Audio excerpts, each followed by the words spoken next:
Hello friends, welcome to Affairscloud Learn to Lead. Good evening to all the students. Today we will discuss very important current affairs of 22nd of February 2022.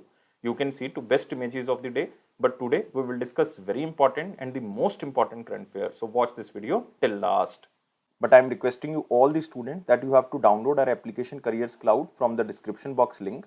After that, log in with the email ID. Then click on this Crack Current Affairs section to subscribe our current affairs for 1 year as well as for 2 years. Both the subscription prices are very much low. But how we are covering this current affair? We are providing you daily section. In the daily, you will see three things. One is detail, second is question and answer format, and third is the quiz section which you can attempt on our application on daily basis. Next is the weekly section. Again, you will receive three things. One is detail, second is question and answer format, and third is the quiz section which you can attempt on our application on weekly basis. Most important section is the monthly, and we are providing four type of PDFs. One is detail, second is question and answer format, third is best 100 current affair that is also provided in the form of question and answer, and fourth one is pocket PDF. It means 2 liners and the 3 liners current affair will be provided to you so that you can revise these current affairs in quick format before your exam. But to enhance your performance further, we are providing 20 most important topic wise PDF. It means if you want to cover one particular topic, then you can use this topic wise PDF. If you are a banking student, we are providing three things. One is detail, second is question and answer format, and third is the quiz section. But all these three things are only related to banking and economy. And you can attempt this quiz only on our application on monthly basis. If you want to cover all the past current affair of 2021 just from single PDF, then you can use this exam PDF. We are providing detailed budget and economic survey. Expected question and answer will be provided to you so that you can recall that examiner can make these type of questions from budget and economic survey. If you are appearing for your respective state exam, then we are also providing you state current affair, and we are covering every state and union territory. So all these things comes under only one subscription. You have to just download our application Careers Cloud from the description box link. After that, log in with the email ID. Then click on this Crack Current Affair section to subscribe our current affairs for 1 year as well as for 2 years. Both the subscription prices are very much low. But if you are a new student, you are just starting your preparation, then I am advising you to subscribe for 2 years. And we are providing 10% extra discount on both subscriptions if you use this code ASH10. And if you have any query, you can email us or you can call us on this number or email ID. So let's start 22nd of February 2022 current affairs. But first of all, you have to like this video. You have to share this video as maximum as possible, and you have to subscribe this channel if you are new on this platform, and join our Telegram group from the description box link so that you can receive the notification on time. Here is the first and the only question in the most important section. Who has been awarded with most dependable public sector in India in 2022? And this award is given by a very important organization which is known as ASSOCHAM, Associated Chambers of Commerce and Industry of India. And this award goes to Coal India Limited. So answer of this question is C. So you can see here, this award is given by Associated Chambers of Commerce and Industry of India. And this is given to the Coal India Limited under the Ministry of Coal, Energy, Meat and Excellence Award ceremony. And Coal India Limited is a state-owned enterprise and a Maharatna company that has expanded their operations and emerged as a global giant. And the award was complemented by Union Minister of Coal, Mines and Parliamentary Affairs, Prahlad Joshiji, and also the Minister of State for Coal, Mines and Railways, Rao Saheb Patil Danveji. And Coal India Limited also has a foreign subsidiary which is known as Coal India Africa Limited in Mozambique, or in simple word you can remember Coal India Africana Limited. And this Associated Chamber of Commerce Industry of India was established in the year of 1920 after World War I, and its headquarters is in New Delhi, and its current president is Vineet Agarwal. Now we are moving to next question, but you can also remember two other options. One is NTPC, National Thermal Power Corporation. This organization in 2021 won very important award which is known as India's Best Employers Among Nation Builders. India's Best Employers Among Nation Builders 2021 award. Next is Steel Authority of India, SAIL. This organization won Golden Peacock Award. Golden Peacock Award under the Environment Management category, especially for the year of 2021. So these two organizations you have to remember. Moving to our next section, this is very important question section, but first of all you have to like this video, share this video as maximum as possible, and you have to subscribe this channel if you are new on this platform, and join our Telegram group from the description box link. Here is the first question in the very important section. Who has declared as Beti Bachao, Beti Padhao brand ambassador for the Gurugram district. So first of all, you have to remember this is for Beti Bachao, Beti Padhao, and both becomes the brand ambassador, especially for the Gurugram district. So answer of this question is Tanishka Kotia and Ridhika Kotia. So answer is D, both A and C. You can see here the picture of Tanishka Kotia and Ridhika Kotia. Both are players of the chess game and international chess players titled by FIDE. FIDE stands for International Chess Federation or the World Chess Federation Masters, and both players become the brand ambassador especially for the Gurugram district for campaign Beti Bachao, Beti Padhao. And Tanishka Kotia won the Limca Book of Records for being the youngest chess player in the year of 2008. And Tanishka Kotia ranks second in the country under 16 category by World Chess Federation ranking, which was released in the year of 2019. And Tanishka Kotia also won a gold medal at Asian Chess Championship, which was held in the year of 2013, and also won the silver medal in the Commonwealth Chess Championship in the year of 2014 in Scotland. And her sister Ridhika Kotia represented India at several prestigious international events, including the World Junior Chess Championship 2020. It means both the players won Women FIDE Master titles, which is very important title, especially given by the International Chess Federation, and both became the brand ambassador of Beti Bachao, Beti Padhao, and this is only for the Gurugram district. But you can also remember about Beti Bachao, Beti Padhao. The scheme was launched in the year of 2015, and it was also launched in Haryana first time. And the objective is to promote gender equality, significance of education of girls, and improve the efficiency of welfare schemes intended to girls. So just remember, it is for the empowerment or the providing education to the girls. Moving to next question. Who inaugurated the week-long Khajuraho dance festival? First of all, you have to remember the number of this Khajuraho dance festival. Second, who inaugurated this dance festival? And this is inaugurated by Mangubhai Patel, who is the governor of Madhya Pradesh. So answer of this question is B, and this is 48th number of Khajuraho dance festival. And this 48th edition of Khajuraho dance festival was held from 20th of February to 26th of February 2022. It means it will be culminated on 26th of February 2022. And you can also see here, this is 48th Khajuraho Dance Festival, which begins in Madhya Pradesh on 20th of February. And on the first day, disciples of late Pandit Birju Maharaj Ji performed, which was the center of attraction. And the Khajuraho Dance Festival is organized annually by the government of Madhya Pradesh. And the Khajuraho Dance Festival is one of the most celebrated festival across India, which showcases various dance forms of India with the gathering of renowned dance artists from India as well as abroad.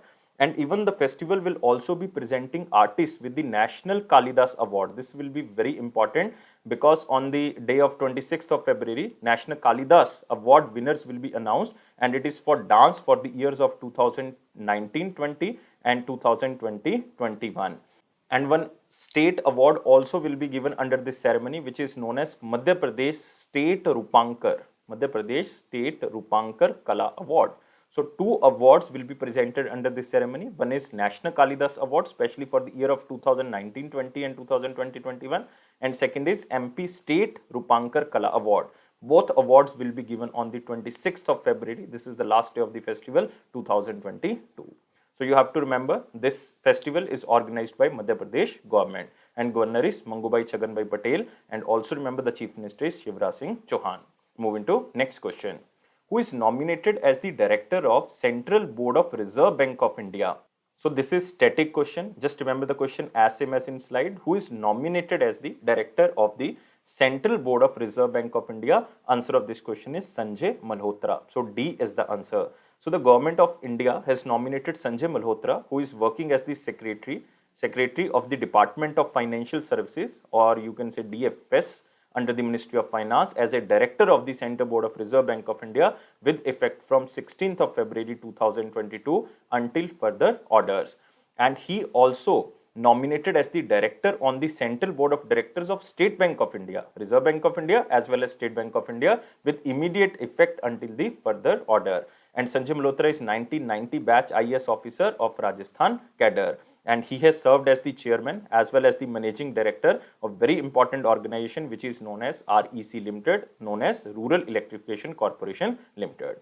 But this is static question. You have to just remember the name Sanjay Malhotra, who appointed as the Director of the Central Board of Reserve Bank of India, as well as the Director on the Central Board of Directors of State Bank of India. But you can also remember the other options, very important appointments. V.S. Pathania, you can see here. He was recently appointed as 24th Director General of Indian Coast Guard. Indian Coast Guard. Vinay Kumar Tripathi, he was appointed as Chairman and Chief Executive Officer of Railway Board. This is most important appointment, Chairman and Chief Executive Officer of Railway Board. Baldev Prakash, very important, especially for the banking students. He was recently appointed as Managing Director and CEO of J&K Bank or Jammu and Kashmir Bank. So all the appointments are very, very important. Now moving to next question.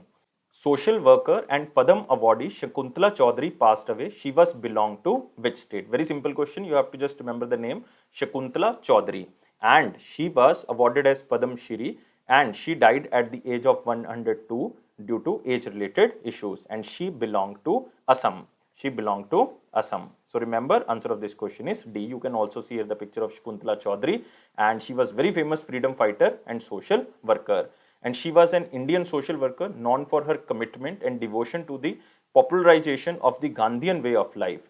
And you have to remember Shakuntala Devi was born in 1920 in Guwahati in Assam. That's why she belonged to Assam. And in 1947, she joined the Assam branch of the Kasturba Gandhi National Memorial Trust, which is situated in Guwahati in Assam. This is also known as Sarania Ashram. Remember, this is also known as Sarania Ashram, and it was inaugurated by Mahatma Gandhi in 1946. And she was also closely associated with the Vinoba Bhave, who initiated the Bhudan movement in India. She worked with him in translating the lectures from Hindi to Assamese and was an active participant in Padayatra undertaken by Vinoba Bhave in Assam during the Bhudan movement. And she won various awards like Jamnalal Bajaj Award, Jamnalal Bajaj Award in the year of 2010 for the development and welfare of the woman and child, especially in Assam state. Next, she also won the Padma Shri Award in the year of 2022. This is very important. She won Padma Shri Award in the year of 2022 for distinguished service in the field of social work. That's why this question is very important, because recently she was awarded as a Padma Shri. Next is sixth question. Which state became the first state to launch night navigation mobile application for ferry services? So the most important keyword under this question, this first state to launch night navigation mobile application especially for ferry services, and this state is again Assam. So answer of this question is D. And you can also see here Chief Minister of Assam Himant Biswa Sharma launched India's first night navigation mobile application for ferry services on the Brahmaputra River. Very important river, Brahmaputra River in Guwahati in Assam. And the first night journey of inland water transport ferry between Guwahati and the North Guwahati was started on 19th of February 2022. And the CM also launched an e-ticketing system for the Dhubri to Silchar ferry services. This is National Waterway number 2, which starts from Dhubri and ends at Silchar. And a memorandum of understanding was also signed between the Common Service Center under the Ministry of Electronics and Information Technology and the State Transport Department to provide online services at the Panchayati level. And the CM also launched 10 Aadhaar-based contactless services of the State Transport Department to make public services delivery time efficient and the budget friendly. So just remember, this state is Assam. Chief Minister, you all know, Chief Minister is Himant Biswa Sharma. Himant Biswa Sharma. And very important national park is there. Kaziranga National Park is there. Manas National Park is there. Very important. Manas is very important. And one is Dibru-Saikhowa National Park. Dibru-Saikhowa National Park. This is also one of the Biosphere Reserve of India. And you can also remember the governor is Jagdish Mukhi. Jagdish Mukhi, and he also has additional charge of Nagaland. Moving to next question. Which company and RWE basically a renewable company of Germany, tied up to develop offshore wind projects in India? So just remember the question as same as in slide, and this company is Tata Power. So A is the answer. So Tata Power Renewable Energy Limited, which is a 100% subsidiary of Tata Power Company Limited, have signed a memorandum of understanding with RWE Renewables, which is based in Germany, to explore the potential for joint development of offshore wind projects in India. And you can also see this picture, Tata Power and Germany-based company tied up to develop offshore wind projects in India. This MOU will enable the establishment of competitive offshore wind market in India, And under this MOU, based on its global expertise in running and operation offshore wind projects, RWE will support Tata Power to enhance and grow the offshore wind business. And the MOU is in line with India's vision of achieving 30 gigawatt of offshore wind installation by the year of 2030 to meet the increasing power demands of India. And both Tata Power as well as RWE stated that India is an unexplored and highly attractive market to develop opportunities for offshore wind due to its large coastline of around 7,600 km approximately. And RWE and Tata Power Naval Energy will conduct technical and commercial site assessments to enable the establishment of an offshore wind market in India. And the partnership will boost the sustainable development plans of India as well as COP26 commitment, which aims to make India carbon neutral by the year of 2070. And this COP26 was held in Glasgow, Scotland. Remember this, Glasgow, Scotland, United Kingdom. So just remember simple words. One is Tata Power, second is RWE, German-based renewable company, to develop offshore wind projects in India so that India can meet their targets, especially 30 gigawatt of offshore wind installation by the year of 2030. Now, the government of India specially set to conduct a detailed technical study and devise a regulatory framework to establish the first auction for the offshore wind off the coast of Tamil Nadu as well as Gujarat. So just remember about Tata Power. Tata Power CEO and Managing Director is Praveer Sinha, and headquarters is in Mumbai, Maharashtra. And RWE, I already told you the headquarters is in Essen. Essen is in Germany. Moving to next question. Kerala Startup Mission partnered with which company for startups to foster global links? So the most important keyword under this question is Kerala Startup Mission, and this startup mission partnered with the Google. So answer of this question is D. So you can see here KSUM or Kerala Startup Mission partner with Google for startups to foster global links. It means it is to attach native startups or local startups with the worldwide startups. And it is also to leverage Google program, which comprises mentorship and coaching of the startup groups to assist scale up their options. It means Google will provide mentorship as well as coaching to the local startups so that they can attach with the worldwide startups. So the initiative will join Kerala Startup Mission to an elite group of the world's prime accelerators, permitting it to share into and leverage assets it mentioned. And the third edition of two-day Huddle Global 2022, also organized by the Kerala Startup Mission, and it was inaugurated by the Chief Minister of Kerala, Pinarayi Vijayan. And with this collaboration, India will become a part of a rising community of prime, unbiased accelerators throughout Latin America, Africa, Europe, and the Asia. And you can also remember the name Paul Ravindranath. Paul Ravindranath will head Google for Startup Accelerator India, because Kerala Startup Mission collaborated with Google to launch this Google for Startup Accelerator, who will attach native startups with the worldwide startups and who will provide the mentorship and the coaching to the native startups so that they can attach with the worldwide startups.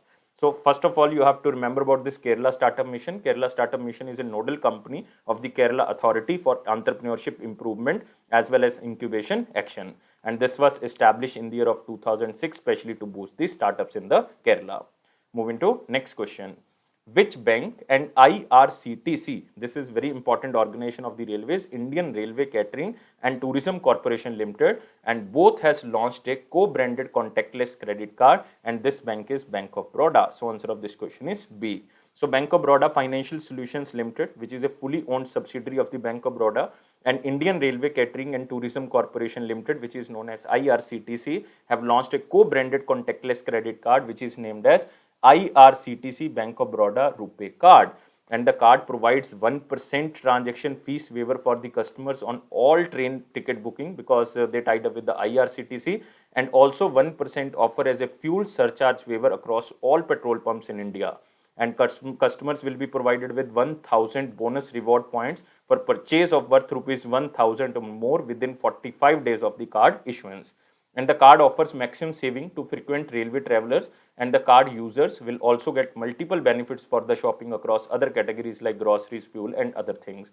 But you don't have to remember the benefits of this card. But first of all, and the most important thing under this question is the name of the bank, and they tied up with the IRCTC so that they can launch a contactless credit card, and this named as IRCTC Bank of Baroda RuPay card. So we are using RuPay, it means they also tied up with the National Payment Corporation of India. And you can also remember about Bank of Baroda. Bank of Baroda was established in the year of 1908. Its headquarters is in Vadodara, but its corporate office is in Mumbai. And its managing director and CEO is Sanjeev Chadha. Sanjeev Chadha. And tagline is India's International Bank. India's International Bank. Moving to next question. Recently, Indian Air Force Tejas Mk1 participated in which country's air show? Just simple question, static question. Indian Air Force contingent participated in the Singapore Air Show 2022. Singapore Air Show 2022, which was held from 15th to 18th of February 2022 at the Changi's Exhibition Center in Singapore.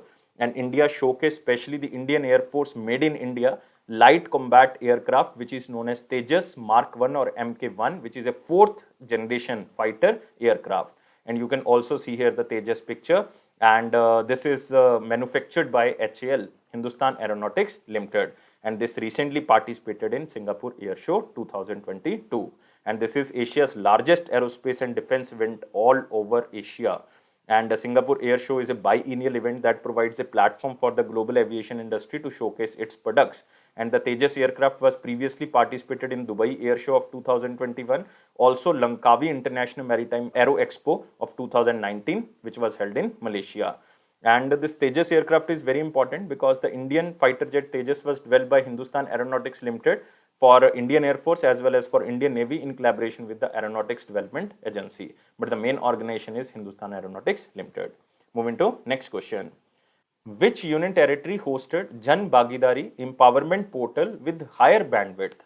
And this union territory is Jammu and Kashmir. You can remember the question as same as in slide. Union territory of Jammu and Kashmir hosted the Jan Bhagidari Empowerment Portal on a different server with higher bandwidth to provide easy and ready accessibility to the general public.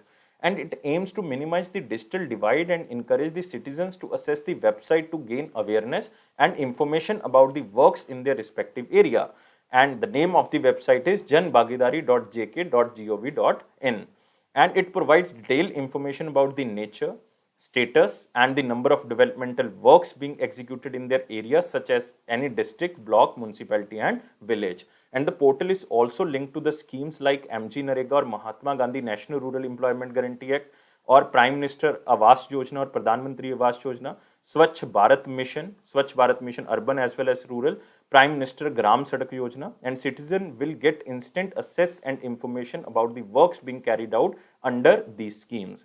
So you can get all the information about the government and what government is doing, what projects are going on, and how much work is pending, how much work is done. So all the information can be accessed through this portal, which is known as janbhagidari.jk.gov.in. So this is hosted by Jammu and Kashmir. Moving to next question, but it is from picture. West Indies Tour of India 2022. India versus West Indies. India beat West Indies in one day as well as T20. So West Indies team toured India for 3 one-day as well as for 3 2020 in February 2022. And it was a complete whitewash series win for India over the West Indies in both ODI as well as T20 by the full-time Indian captain Rohit Sharma. And in the ODI cricket, India defeated West Indies by 3-0. And in T20, India defeated West Indies by 3-0. So this is a complete whitewash series win by India. And the Indian cricket team is the first ever team to play 1000 ODI matches. This is very important.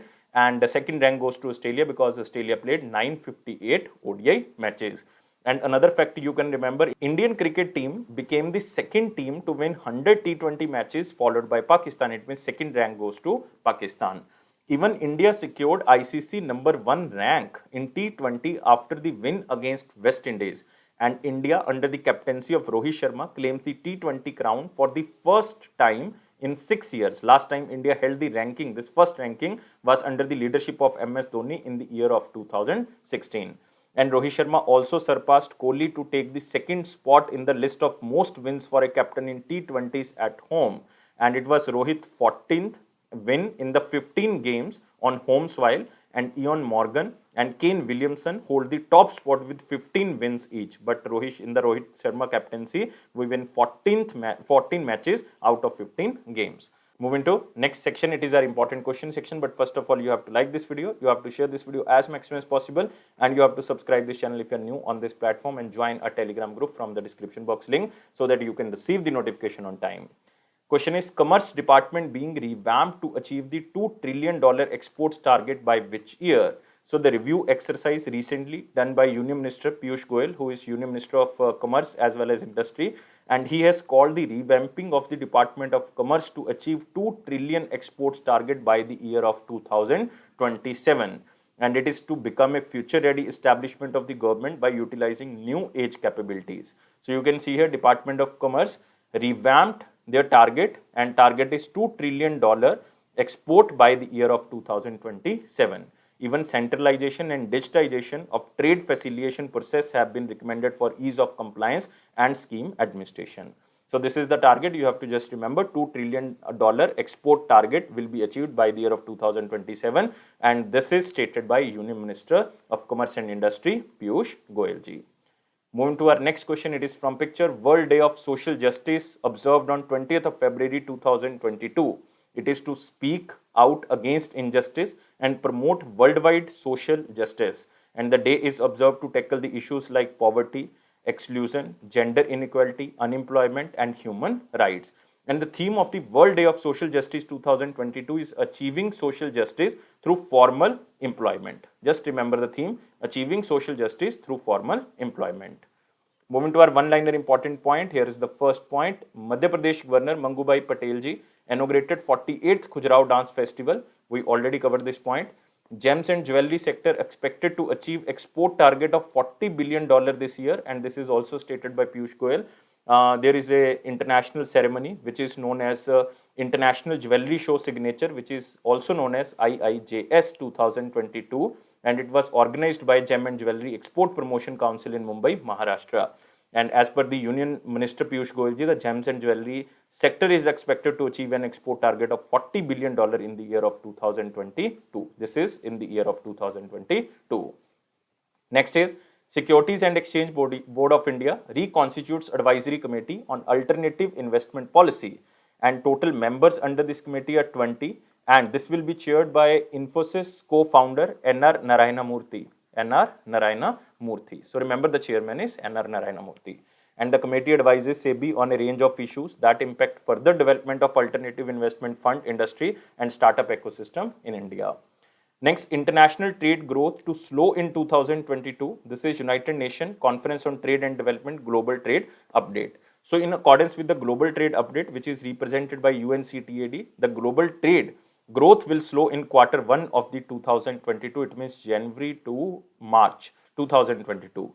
This is due to macroeconomic trends like inflation in the United States of America, concerns related to China's real estate sector, because recently a report was given by the United Nations Conference on Trade and Development that in 2021, total global trade reached a record level of $28.5 trillion. This is huge. And this is increased by 25% if we are comparing global trade with 2020, and it is 13% higher if we are comparing with the pre-COVID time period. It means we are comparing with 2019. So just remember, it will slow in 2022, especially the Q1, but it increased in 2021. We covered in the last video. Next is social worker and Padma awardee Shakuntala Choudhary passed away. We already covered this question, but in the last question, you can also remember about United Nations Conference on Trade and Development. This was established in 1964. Its Secretary General is Rebecca Greenspan. And remember, she belongs to Costa Rica, and she is the first woman in Central American to serve as the United Nations Conference Trade and Development Secretary General, and headquarters of UNCTAD is in Geneva. Next, International Mother Language Day observed on the 21st of February. It is to promote multilingualism and to create awareness about the linguistic as well as cultural diversity. And the theme of this day is using technology for multilingual learning, challenges and opportunities. And the theme discusses the major role of technology to advance multilingual education and assist the development of the equal teaching, quality teaching and learning for all. So, moving to the question of the day, what was the question of 20th and 21st of February 2022? Question was very simple. The banking ombudsman scheme was started in which year? So, So the banking ombudsman scheme is an expeditious and inexpensive forum for bank customers for the resolution of complaints related to the certain services rendered by the banks. And the banking ombudsman scheme is introduced under section 35A of the Banking Regulation Act of 1949 by RBI with effect from 1995. So answer of this question is A. So now we are moving to the question of the day. Very simple. What percentage of branches of particular bank has to be opened in the rural areas as mandated by the RBI? So static question, but you have to answer only in the comment box. I am waiting your answer. But please like this video. Please share this video as maximum as possible, and please subscribe this channel if you are new on this platform, and join our Telegram group from the description box link and press this bell button so that you can receive the notification on time. But it is Affairscloud promise that it will boost your confidence in the general awareness section definitely. And don't take life so much serious. Life is fun. Always be happy. Thank you guys. Take care and bye-bye.